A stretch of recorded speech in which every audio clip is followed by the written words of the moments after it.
ঘূর্ণিঝড় রিমালের কারণে ষষ্ঠ উপজেলা নির্বাচনের তৃতীয় ধাপে স্থগিত হওয়া ২০ উপজেলার ১৯টিতে ভোট গ্রহণ চলছে। এর মধ্যে পিরোজপুরের মঠবাড়িয়ায় ভোট হচ্ছে ইভিএমে, বাকিগুলোতে ব্যালটে। এদিকে রাঙ্গামাটির বাঘাইছড়িতে সহিংসতার আশঙ্কায় ফের নির্বাচন স্থগিত করা হয়েছে। সকাল ৮টা থেকে ভোট গ্রহণ শুরু হয়েছে, চলবে বিকেল ৪টা পর্যন্ত।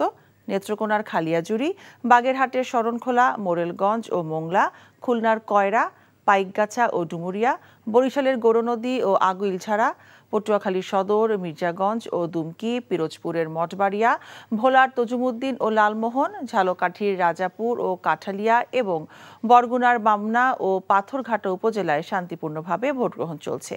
১৯টি উপজেলায় ৩৩০ জন প্রার্থী প্রতিদ্বন্দ্বিতা করছেন। এর মধ্যে চেয়ারম্যান পদে ১১৯, ভাইস চেয়ারম্যান পদে ১৩২ এবং মহিলা ভাইস চেয়ারম্যান পদে ৭৯ জন রয়েছেন।